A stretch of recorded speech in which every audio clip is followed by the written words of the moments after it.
She goes, oh, lift up your shoulder. And I just gone, whoosh, and it was completely good. And I was like, how did you do that? And I was like, I need to learn this.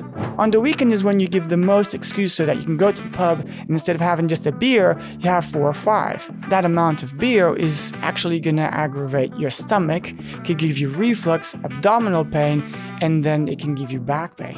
What kept me going was my family, my wife, my kids, and the light at the end of the tunnel that said, that's what you want to be. At 102, 100 years old, I want to still be helping people. Hi, I'm Chinwe. This is Beyond 9 to 5. This season, and in fact every season, we will feature a guest who might surprise everyone, someone who you wouldn't typically expect to see on a podcast like this. Mm-hmm. Their insight can offer a fresh perspective, isn't it? And potentially challenge our established beliefs and viewpoints. And I'm looking for balance. And that is why our guest today...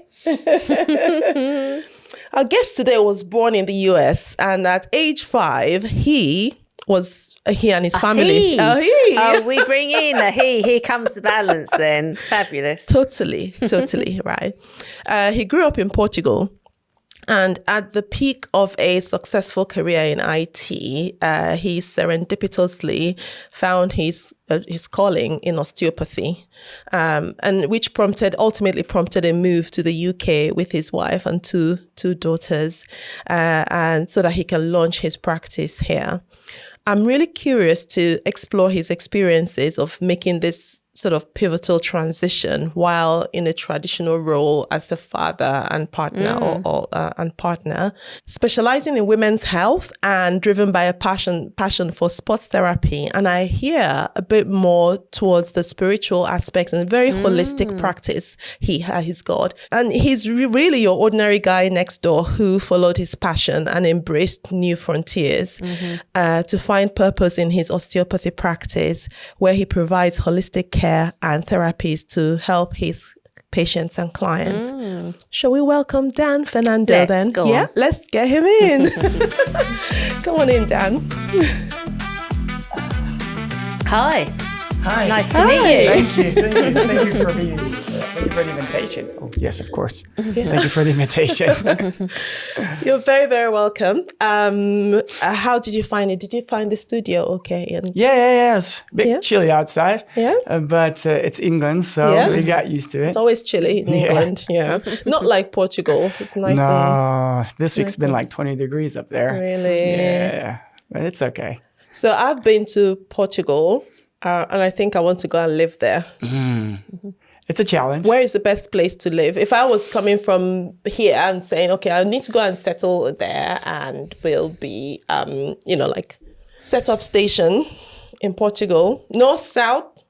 It really depends what you want from a country. So if you're looking for a country that you just want the sun, you could get it from Lisbon all the way down to the Algarve. Yeah. You know, it's really good weather. There are a lot of tourists, a lot down in the Algarve. But if I had a choice, I would stay around Almada, which is next to Lisbon, which is next to the airport, the capital, and you got a bit of everything. A mixture of different cultures, the green scenery, the big forests and castles everywhere. Whilst if you go down to the Algarve, at least from the little bit I know about it, it's just beach, tourism. Yeah. It's not bad. It's just a different view of what you want. Yeah. And the north of Portugal is just gorgeous. I love the whole country, to be fair. It's hard to pick. Are your parents Portuguese? Yes, then? My parents are Portuguese. Okay. Yes. Yeah. And you moved from the US to Portugal when you were young. So do you remember a lot of the US? Yeah, I do, because all of my cousins are American. So all of my uncles and aunts are Portuguese. They all moved to America.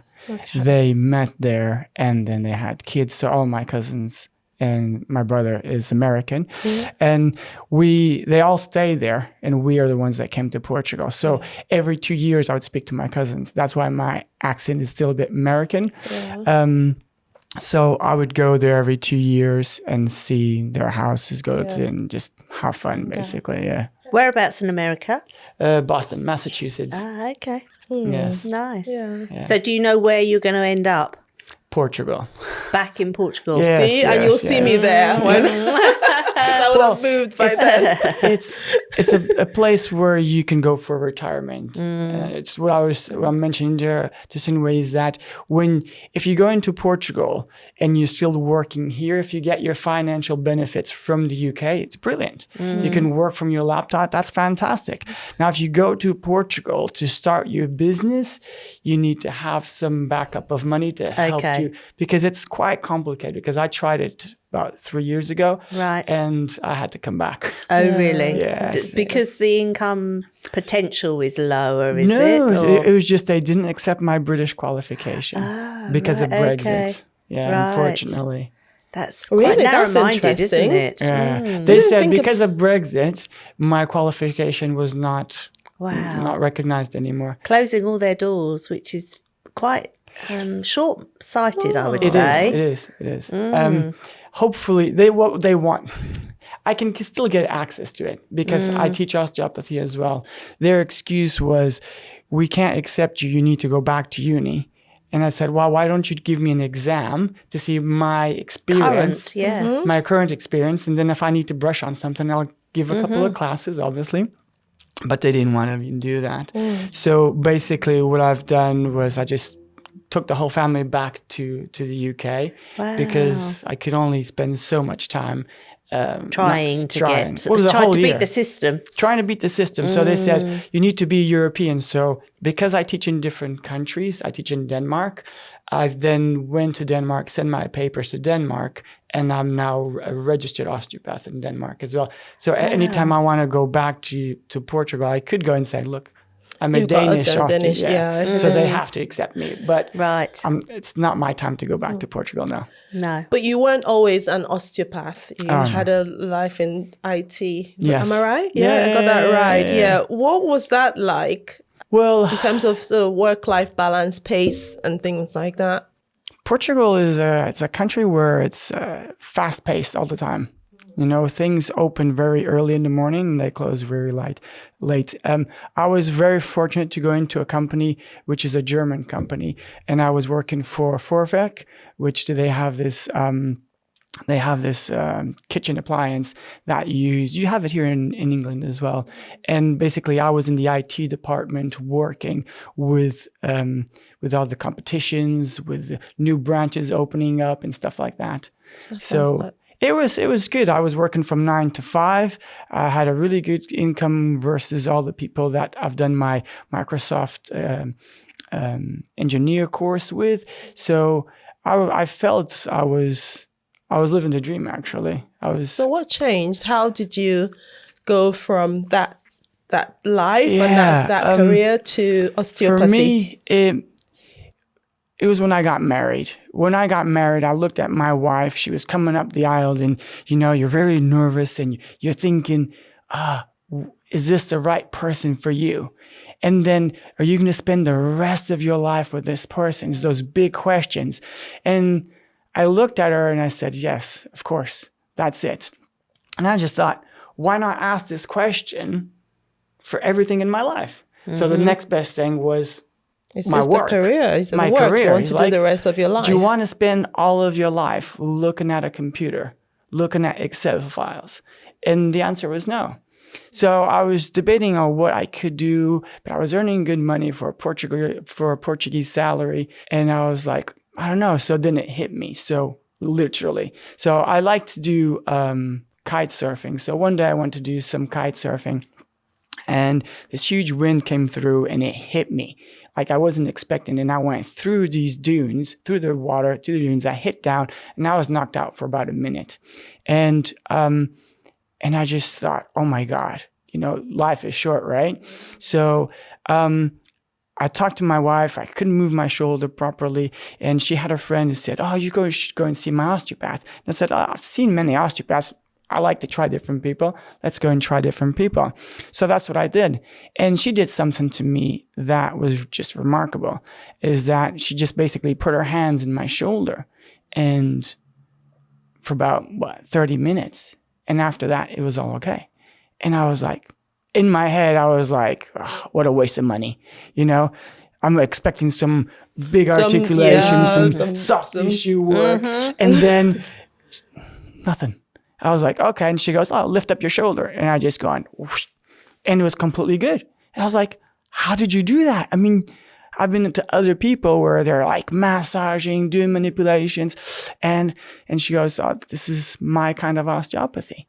And I was like, wow. And I just had an epiphany. And I just said, I need to learn this. Yeah. Where do you go? Where did you learn this? And she goes, oh, in England. And I was like, oh, England. I've never been to England.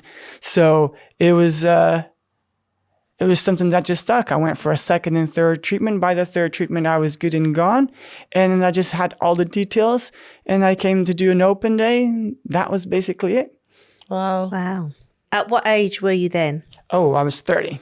30. 30. Okay. I had my first daughter that was 8 months old. So you had to come and study in England full time? Full time. For 4 years? Because I like to say I'm special, I took an extra year. Why did you have to take an extra year? Come on out with it, Dawa. What made you special? Well, I was never been academic. For me, what I liked about osteopathy was that it was a hands-on. So I could see people do stuff. Even when in sports, I can see people do stuff and I can mimic. So I thought, wow, if I can just see how it's done, I can mimic it, and then I'll be good at it, depending on how much you practice. Then when it came to academic part, I wasn't that good. Even in school, I struggled a lot. I failed a couple of years when I was growing up. So I never had this really good passion about studying. It's always been in the back. It's like, no, you can't do it. You had always this negative and didn't have much encouragement, from my teachers and so on. But it was a struggle. And then, so I failed my first year. And when I went to do my retakes, I just didn't feel prepared. I thought, I'm going to memorize all of these questions. And what for? I need to know this as a concrete, solid foundation for my career, because I think this is what I need for my life.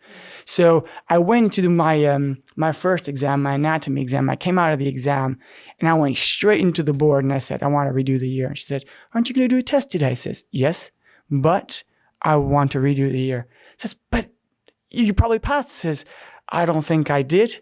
And I said, I have 2 more exams. I don't feel ready to go to my second year.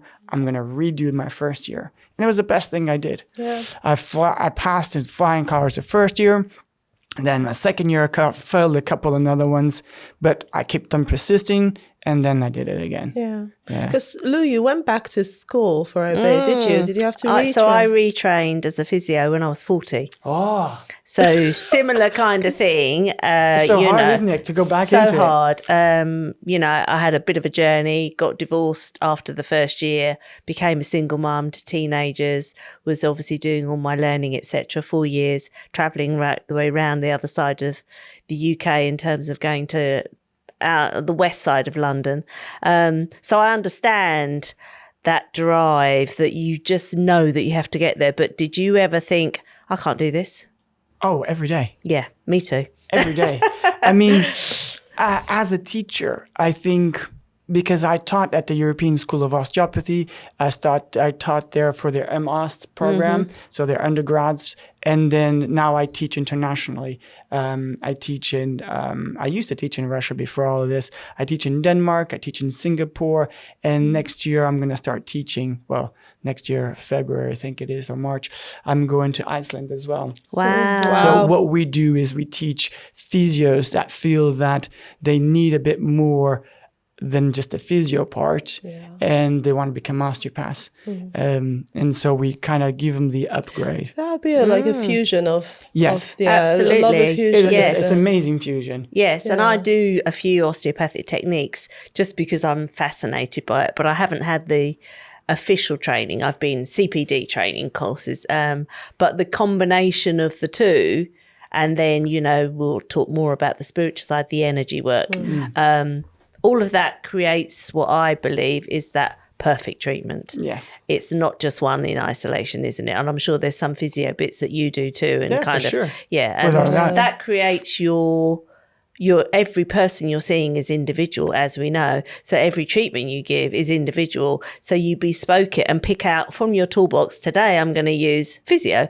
Next week I'm going to use the mind. Yeah. You know, it's all of that, isn't it? Fantastic. But that's when I go into my classes, the first thing I ask is like, why do you want to become an osteopath? Because if you don't have the right meaning, the right beginning, if you want to become an osteopath, then you're missing out on the concept. Because if you come in to become an osteopath just to learn techniques, then you're in the wrong field. Then just stay as a physio, because you can be a really good physio as well. But yeah, I think it's having those tools to dip in and out depending on what kind of patient comes into your room. And do you find you use your intuition? All the time. Yeah, me too. It's one of the things that I try, because the techniques that I teach BLT, which is balanced ligamentous tension, which is working with the ligaments, the balance of the ligaments within inside every joint. And I teach fascial unwinding as well, so fascial work. And you have to be intuitive. It's just believe that you can do it and listen to the patient's body. Because I always say, the patient says something, you think something else, but the body's telling you something completely different.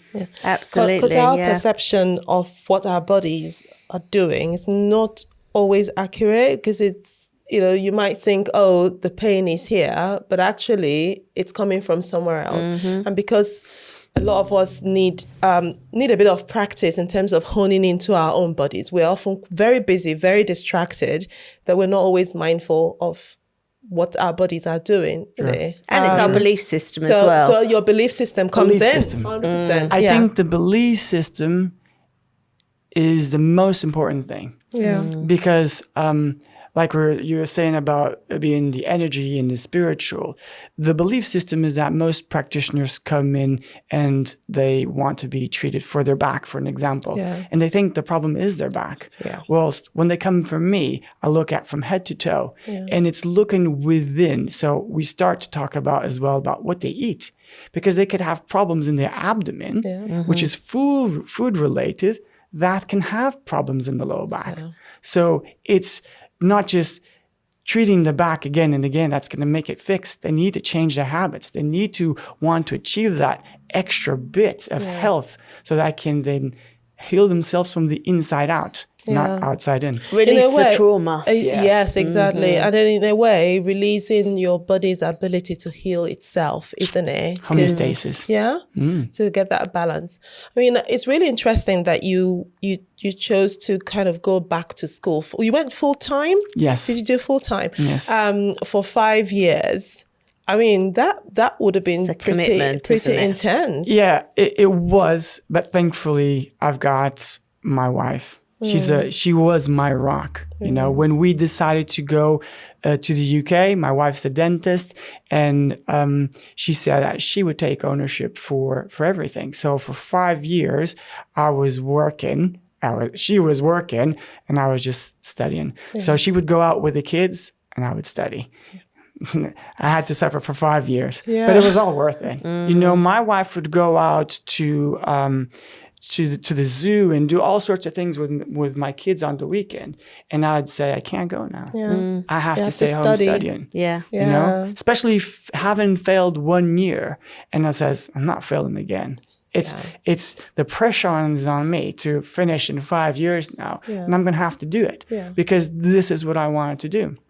And one of the things I was trying to say a second ago, and I forgot about failing, and thinking that it was hard every day. And I was teaching my students is that it is hard. It's not easy to do any type of degree, mine's a master degree, especially when you get to the dissertation part. And I said, you know what? I wanted to leave the course every week. Every week I wanted to just leave the course. But what kept me going was my family, my wife, my kids, and the light at the end of the tunnel that said, that's what you want to be. Having that goal was one of the things that created me never to give up. Before I studied, my wife is very academic. My wife will read a book and she'll know everything. even from when she was studying. Yeah. She's that type of woman, you know? And for me, I had to read again and again. I had to feel motivated. So before I studied, I'd go into YouTube and put motivational videos. Yeah. And I would watch those motivationals for like 15, 20 minutes before I could study to really pump me up and says, this is what I want. This is what I need to do. It's all about accountability. So YouTube was my accountability. Same way I talked about my wife. So I talked about my goals and my career. Then I started talking about myself. And I started thinking, okay, Dan, how long do you want to live for? Think about it. Yeah. And most people don't even want to think about it. And I'm thinking, you know what? I'm inspired by Ann Wales, who's one of the great osteopaths in the States. She was living and practicing at 102 years old. And I saw that and I thought, that's a great goal. That's mine. At 102, 100 years old, I want to still be helping people in whatever way possible. So I need to change whatever I'm doing now to have the ability to get there and do that. Yeah. So I eat well, I drink well, and I do exercise, and I try to keep my body always in shape and healthy so I can achieve it. Yeah. It's about thinking about your purpose. We talk about it a lot on this podcast. Absolutely, yeah. And then back it up with your passion. You're passionate about something, you want to do something, you put that front and center and then focus on it and go for it. I mean, I love that approach. So when you set out for this purpose, how much do you mind me asking your wife's name? Sure, Lydia. So how much did you and Lydia come together to kind of... Well, I think for whatever partnership, there be men, women, whatever partnership, even in the business, you have to have those same goals. And like any partnership, there are struggles. I've struggled with my wife. And you then got a choice. Or you break up, or you sit down and says, are our goals the same as we started? Yes, they are. Okay, then let's work on the problems. Let's do this, yeah. So if you sit down, and I think that one of the biggest problems with people is lack of communication. People, no disrespect, I know you said that you've had a divorce, which is never nice, but sometimes it's for the best, you know. You need to see if the goals are still the same, you still love that person. Kids are sometimes relevant. People don't want to destroy their kids, but your first commitment is with your wife. And if you still love them, and if there's problems, you need to resolve them. Yeah. And once those can be resolved, then you can move on. Then you're up to face the next chapter. I've been with my wife for 17 years now. Yeah. It's definitely a partnership. She wants to take a career in medicine. And she's very welcome. Sounds like. My wife, she's got the brains. She'll be a good doctor. She will definitely be a good doctor. Yeah. So we're trying to get to the point of being more financially independent. So that I've said to her, and she knows it, that she can stop her work and she can pursue medicine. Yeah. Because for me, she says, I can do medicine until I'm 50. It doesn't matter. She wants to be a doctor, she'll become a doctor, you know, and I'll be there to support her 100% without a doubt. Yeah. I mean, what about, raising two young girls, right? In this day and age where there's a lot of talk about female empowerment and all of that. And I know you specifically, even in your practice, work a lot with women, right? Yes. And how do you translate health, wellness, focus, motivation, like you just said, for yourself? How do you translate that to your daughters? What language do you speak to them in that sense? A difficult one. And I know it's probably more complex than I'm making it out to be. My wife and I, we have the same goal in terms of educating our kids. We want our daughters to be dependent on themselves. And my daughter even says, Daddy, you're too hard on me. And he says, yes, I am too hard on you. But I am, because outside life is much harder. So if I can be a bit robust here, when you go outside, you'll be better. Resilience. I mean, I never knew what I wanted to do for the rest of my life until I found osteopathy. I was 30 years old. There's too much pressure.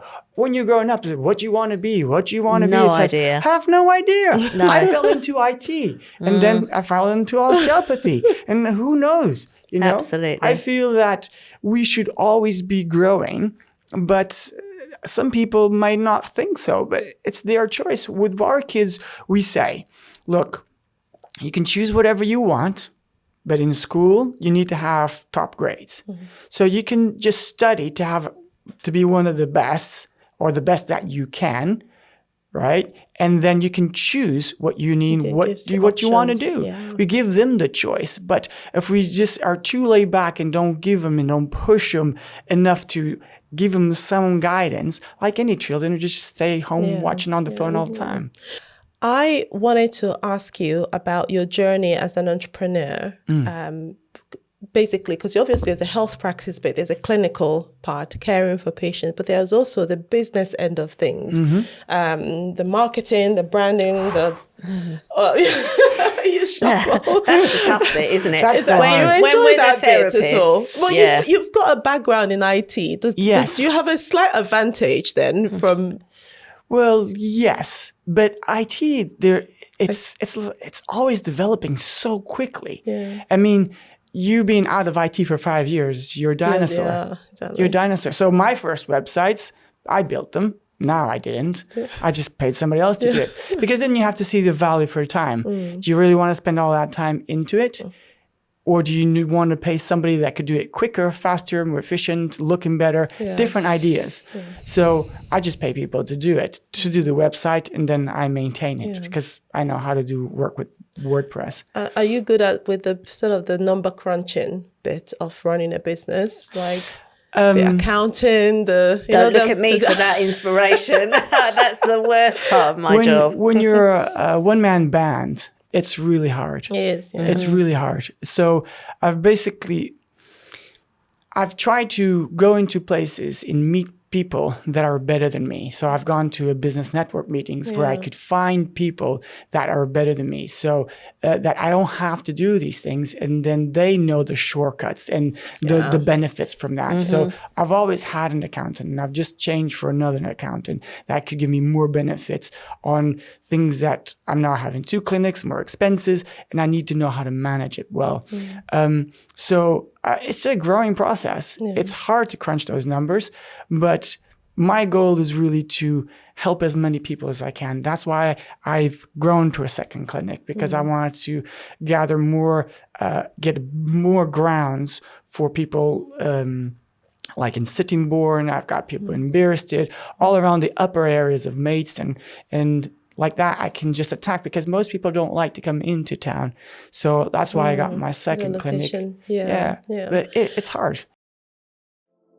Today's episode of Beyond 9 to 5 is brought to you by Health Mary. Ladies, let me introduce you to Health Mary app, the ultimate girl power health platform built for women by women. Connect with trusted female health practitioners who understand your unique needs.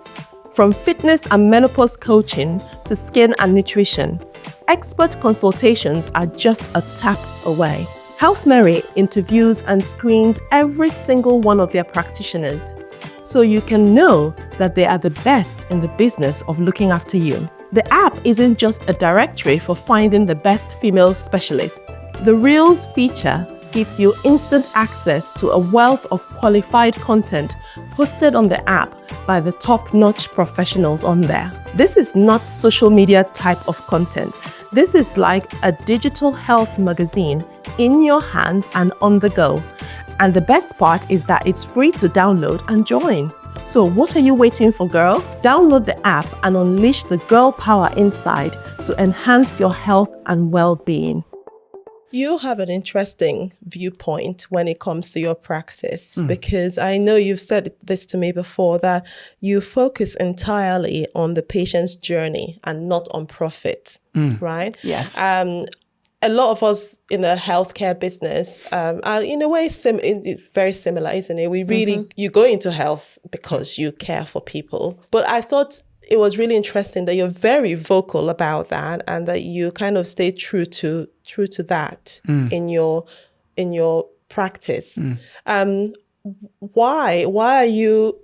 Obviously, it's good that you're doing it, but why do you project that? Why do you tell people that? Was there a kind of a message or a mission behind that particular ethos? The mission is that most people want a quick fix. They want one pill, I'm cured. That doesn't happen with me. It's almost like a contract. My patient comes in the first time and I'll tell him if they've seen an osteopath, I tell them I'm slightly different.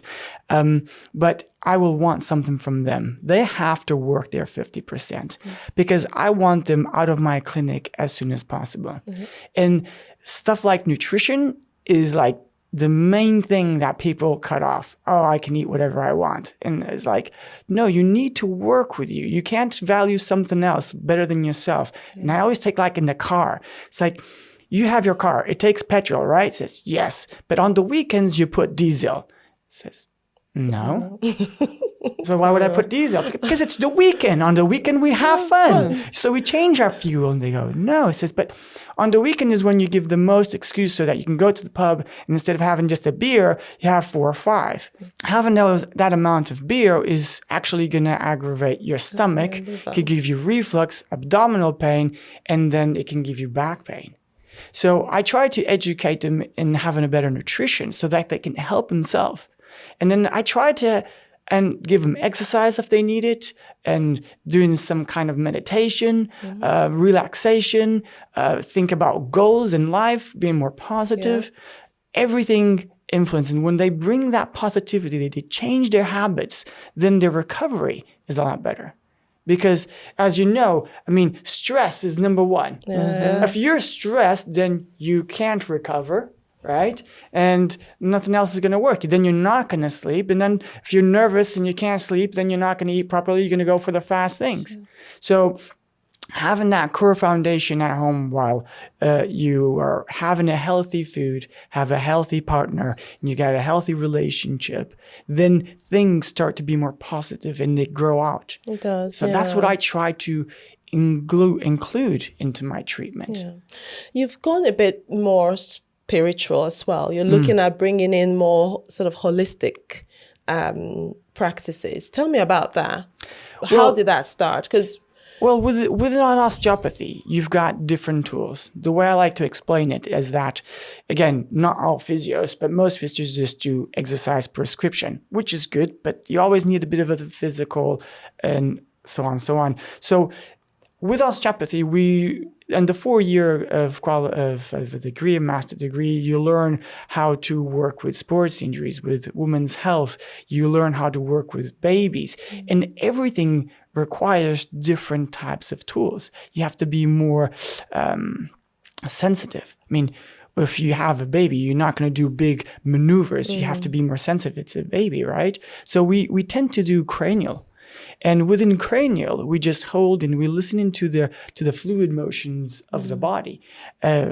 Some people might think it's a bit woo-woo, but we can feel the cavity pressures of each cavity. So we've got 4 cavity pressures. We've got the cranial, the thoracic, abdominal, and pelvic. They all have to be maintained in equilibrium so that the body can function better. Now, if you're really stressed and there's going to be too much stress, the stomach is going to be bloated. And so my first goal when you come in would be possibly, even don't care what other injury you have, but if you're really stressed, my first point of call is bringing down your sympathetic system. To do that, we will work with the fluid system.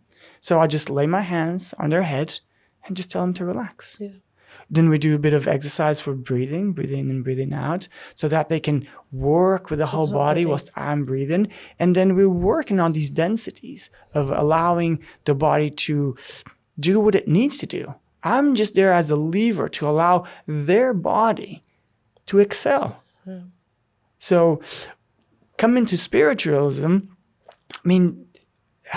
there's different, mine's growing. I'm going a bit beyond the osteopathy and the cranial and the visceral and the fascial, because I'm just interested in health.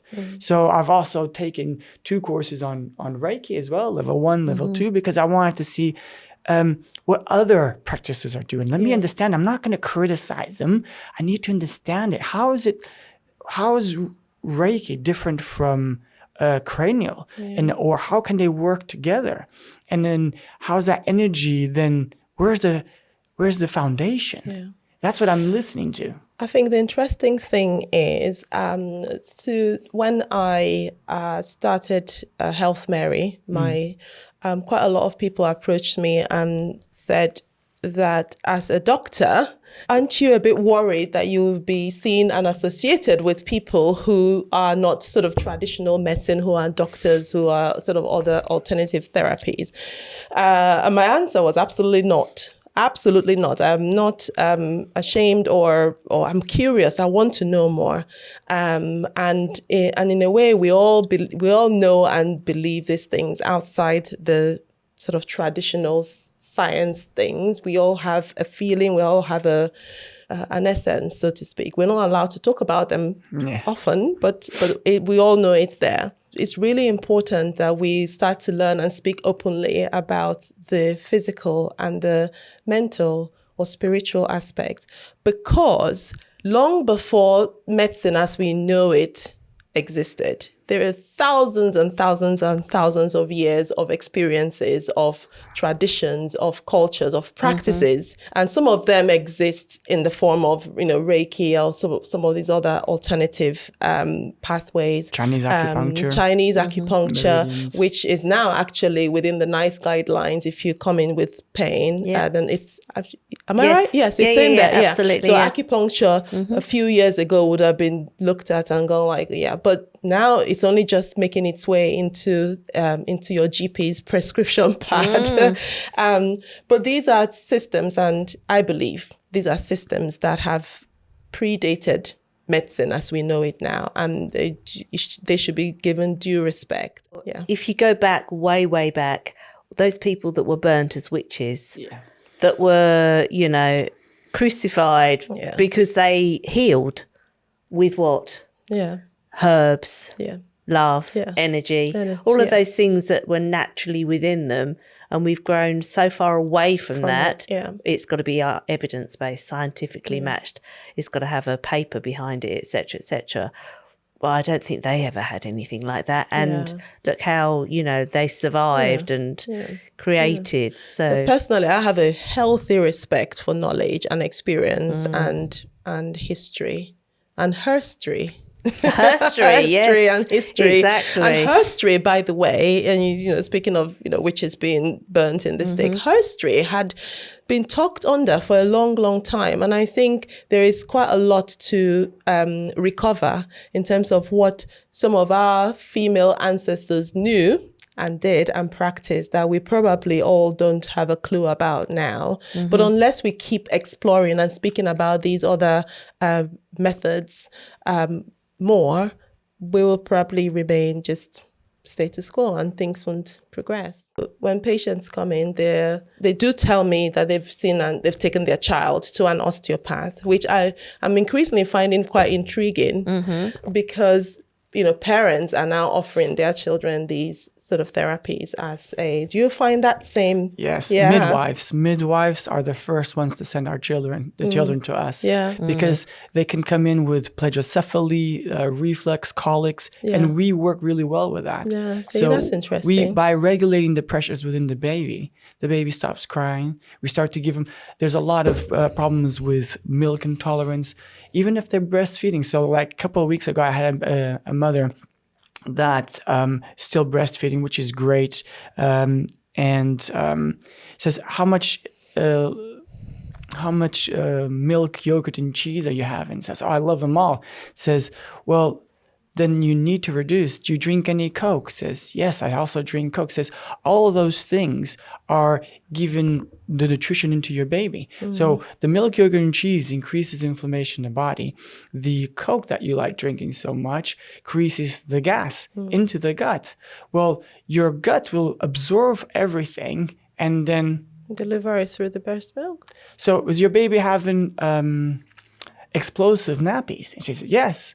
If you just reduce those or actually remove the Coke, you'll feel it's a lot better. Yeah. And immediately next week she came in and she was like so happy. He's like, no more blasting nappies. It says, there you go. You are its main source of nutrition. You have to have that good nutrition. Yeah. Since we're in this point, and there's going to be a lot of women in listening to this, I have to say one little thing. So I've got a lot of moms that come to me with their children or just for themselves after birth because of C-sections or traumas with the birth. And one of my first questions I ask is, what do you do as a profession? I'm not judging. I'm just asking so I can understand what they do. And some women say, I'm just a mom. I'm Such just shame, a mom. isn't it? And I say, whoa, stop right there. Okay? Just because you don't get a paycheck, why are you devaluing yourself? Yeah. You're a mother. You having this baby inside of you. You're going to bring him up whilst the man is working. You are giving everything, all of your knowledge, and you cherishing this child, and you educating him. That's worth more than money. Yeah. So you should value yourself more. And my women always say, I don't have time. I've got to do this. I have to do that. Says, listen, for you to give 100% of yourself to your children, don't you think you need to be 100%? Yeah.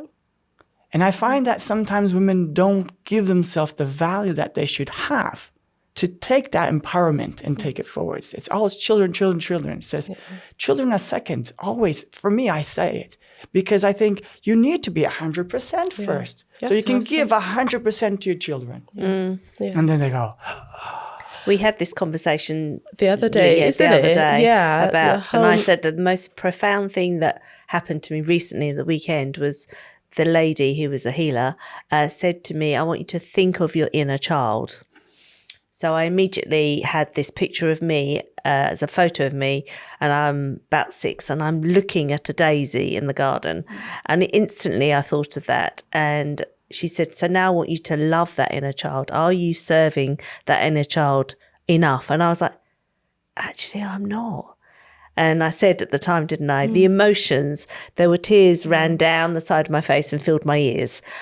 Because you forget that actually inside, if you can't love yourself as an adult, and people find that really hard to do because they're so busy loving other people, that actually you need to love. And if you can give it a visual, like she gave me this visual, that suddenly I wasn't loving that little girl that was inside me, that is still inside me, and to give her the joy. Do I give myself the joy? Do I feed myself enough? The right food, as you say, all of those things. And if we can sometimes somehow find that in the patients, that inner child inside you needs you to care for it now. That's right, this is, and I do a lot with menopausal women, and I think that's a big turning point in women's part of their life, and they need to then, because they've spent so long looking after everyone else, this is their turn to look after their inner child. Can I make a confession?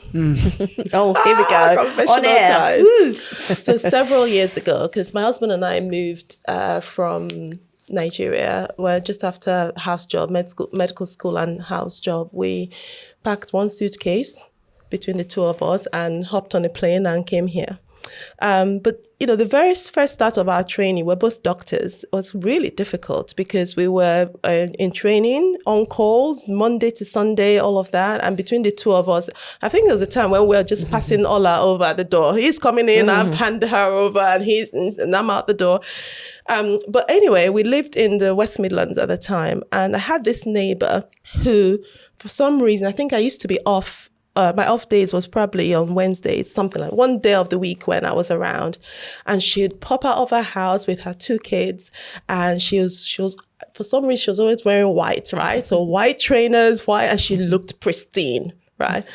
And I would roll my eyes from now till next Tuesday. I'll be like, oh my God, this stay-home moms don't have it easy, like, and I did judge because I was like, and then I would go back and go like, well, I'm a doctor and I'm quite busy and I'm doing something useful. Now, can I just say all that is out of the window, because I know now that the home is your first enterprise, right? So as a mother with young children, that is the first business of the day, right? And that actually, as I was pursuing my career in medicine, which was really, really important, something had to give, right? Because you can't be 110% all the time in both settings. And it was always a give and take, home, homework, and that balance. I feel I've been lucky enough to get to a stage in my career where I now can have a choice and go like, okay, I want to do more of this. And to be honest, a lot of experience has come with that, where I feel like and the kids have grown, by the way. So it's not quite the same as having young children, but I am firmly now of the opinion that, the home is your first enterprise and it's your first business, and that we women are the business people of the day, full stop. From 6 a.m. to 6 p.m, we're actually running a business. So and I do get it sometimes when I see moms in my clinic and they go like, oh, I'm just home with the kids. I'm like, girl, let's talk. And I do spend like 5 minutes at least for them, trying to get them out of that thing. What you're doing is important. My job as a pediatrician is completely useless without you. Like, I can sit here and write a prescription from now till next year. If mom is not with me on that journey, then I'm no use. I'm no use to that child, isn't it? Yeah. So back to your point about being about women and enterprise. I think this is one message I'm hoping people will get out of this podcast today, that as a woman, whether you are home as a mom, home looking after parents, running your own business, it is enterprise. Whatever you're doing is really, really important. Or even as a father. My other half was the dad at home. Yeah. Stay-at-home dad at home. And yes. he chose that was the most important thing for him to do. And he has a beautiful relationship with his kids. Yeah. So, yeah, I mean, it's a minority, I understand, but it's such an important job to nurture those little beings into becoming independent adults. Yeah. What favorite thing do you do with your girls? Like, do you have any special dad-daughter activities or things, bonding? How do you... How do I bond? That's the question I'm trying to ask, bonding. Bonding. Well, I love my girls to death. They're my everything. My little one, she likes mountain biking. So if I just say, let's go on a bike, she'll like... let's go. Sometimes I go out with my friends and obviously she can't come because she's only 8. So we go doing some mountain bikings up in Bluebell Hills and stuff like that. So it's too dangerous for her. But we do it in Mill Park when we can. My oldest, she's 14. So it's a bit harder with her because she's more independent. She doesn't want to see herself with her dad, handing hands and things like that. But I think things are shifting between me and my oldest, to be fair, because I'm giving her more time. And she's opening up to me. Yeah. So because as my life was always busy, I'm working from 7 to 7. I have sometimes come home at 7:30, 8 o'clock. They've already had dinner at 7. So they're already up in their rooms doing their stuff, ready to go to bed. So there's less contact. So I've shifted my hours. And the other day, I came home at 6:30. And my daughter looked at me and goes, "You home? Did your patient cancel or didn't show up?" I says, "Nope. I'm going to start doing less hours." Yeah. She goes, "Oh. Cool." So it just gives us more time to spend together. And we went to the pantomime yesterday, actually, and something that would never happen would be me holding her hand, especially if it's in town, she's 14. Yeah. She doesn't want to hang out with her dad. And it was raining and I was holding on to her and she was okay with it. Yeah. And we've been chatting more, and when we went into the mall, says, okay, she's going to want to let go because we're in the mall, right? It's not raining. There's no excuse. But then she just let it. Yeah. And I felt, you know what? I think I'm getting the hang of this because she's growing. She's 14, going 21. And I'm trying to give her space, but she's still my little girl. Yeah. So, Dan, do you have any? Do you do any mentoring, volunteering, charity work? I do some volunteering. So I don't really talk about it very much, simply because I don't do it for recognition. I've been doing voluntary work since 2018.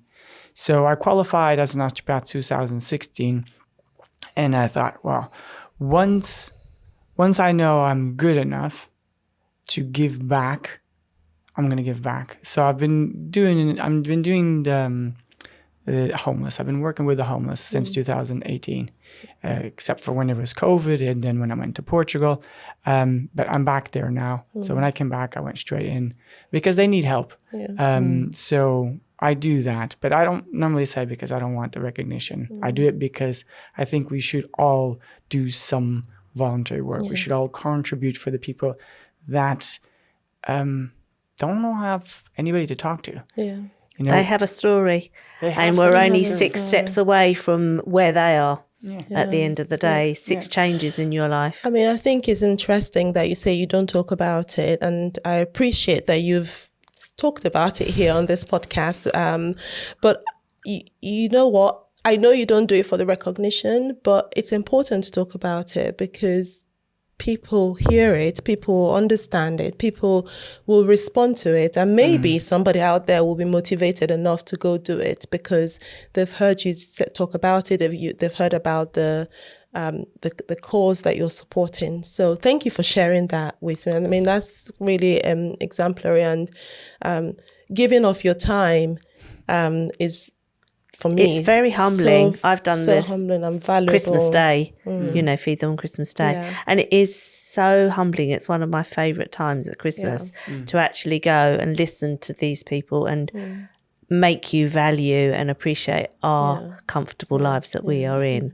But we're very close to that situation ourselves. Because I think there are different ways to give back to your community, right? You can give back by donating, but one way of doing it is also by giving your time and your expertise, isn't it? Because, I mean, they don't have anything. Yeah. They sleep on the floor, So they come in with back pain and drug problems and alcohol problems, and most of them just want to have somebody to chat because they're going to chat to somebody else that has the same problems and doesn't have solutions. Yeah. So we at the center, at the Maidstone homeless shelter, there's a lot of resources to help other people, people who need help and are willing to work for it, So I go there every fortnight just to help out, give a couple of hours in the morning, just to show my appreciation and help, basically. Yeah, I mean, that's amazing. What's your favorite book? Oh, my favorite book. It's over there. What's it called? Nikki, can we have it? Is it? I love this book. Thanks, Nikki. 7 Strategies for Wealth and Happiness, Jim Rohn. Jim Rohn. Yeah. Never heard of him. Okay, so... Oh, it's highlighted and all. Are you ready, haven't you? Yes. Well, it's an old Bible. book. And so I'm a slow reader, or I was a slow reader. I'm trying to get better at it. So there we go, trying to change the positive. And I've even given that book to patients of mine. It says, read the book. If you don't like reading, read the highlights. Because when I'm reading... And if I want to go back to something, I don't want to read the whole thing. That's right. So I'll just highlight it. Yeah. The things that I think I need to get from that page. And therefore, if I have to go back into it, I'll just read those again. And it makes it, for me, it was a whole around, it just gives a bit of everything from business to life to goals. And it really helped me in my journey. And and I give it to a lot of our patients. They've taken that book, brought it back. I've given it to friends for them to read, and I really cherish it. So when anybody asks me, what kind of book should I have? I give them that one. It costs 10 quid, 11 quid. But it's a good read. And I'm just going to check how many pages it is, because someone has been telling her guests to come with their favorite book and have said to everybody that she's going to read all the books that her guests have brought. Is that you? No. I didn't I'll put be that the crazy pressure on one myself. that's doing that. Because I love reading. I do love reading. And when I can't read, I listen. yes, Because then sometimes at some point in my life, I just literally couldn't sit to read. So listening on my way to work and things like that did help. So I will go and get this and have a read. It's only 156 pages, so that's doable. You can do that in a day. Yes. Easy. Yes. Well, Jim Rohn is great. You've got Brian Tracy as well. Okay. There's so many people out there. And I tried, if you look to any of the entrepreneurs, they all looking up to somebody. So I listen to them, but then I want to see where did they get information from? Exactly. I want to get it from the source. Yeah. So that's him. He was one of the first ones. He's great. He's a business philosopher from the sounds of things. Yeah, amazing. Yeah. Right, Dan, on every episode, we ask our guests to have a listen to the advice that was left by the previous guest. We'll reflect on it. And then you get to write down. You don't tell us what you write. It's a secret. It goes in the green book. But you'll have a listen to what the previous guest said or wrote. It's an interesting one. You'll definitely resonate with this. So remember, you hold the universe within you. What do you choose to create? Ooh. Oh. Deep, meaningful. Deep, yeah. The ability to create. So, when I'm treating and when I'm teaching, I create no limitations. And no limitations means the universe is small. So you think as a universe, the universe is big. But what if there's multi-dimensions? What if there's multi-universes? Then we're just that little small. Bit, yeah. So when you don't create limitations, then you can be whoever. Ad infinitum. Yeah. And people think creating is making physical things. Yes. I think we need to shift from that, isn't it? And try and convey that creating could be an emotion, creating a smile, creating a space, creating time, making time. And so there's so many dimensions to it. I think that's a really deep and powerful one. And I have to say, I take a sneak peek at what guests have written. So I know what everyone else has written, and I'll be interested to know what you write. But our listeners wouldn't hear it. If they go on our website, they will be able to see some of the little nuggets of advice that all of our guests have put on there, beyond9to5pod.com. Dan, thank you so much for coming. It's been an absolute pleasure. I told you all that we were going to have a lovely conversation today. And thank you, Lou, for being my ever so fabulous, loving the look today. Thanks, girl. Ever so fabulous co-host. It's been a pleasure. Loved it. Thank you so much. Very grateful. I'm grateful I know. for the opportunity, for sure. And for everyone listening or watching, thank you so much. If you follow, subscribe, share, like, then we're able to make more episodes and we're able to share these inspiring stories to people who will really benefit from them. Stories of ordinary people who are doing extraordinary things. We're in a way shying away from the typical celebrity narrative, because I think it's important that you hear it from people who relate to you and who are literally your guy or girl next door. Take care of yourselves in the meantime. And while you're at it, by next week when we come back to our next episode, all you have to do is keep your purpose front and center and your passion burning brightly. That's all. Thank you.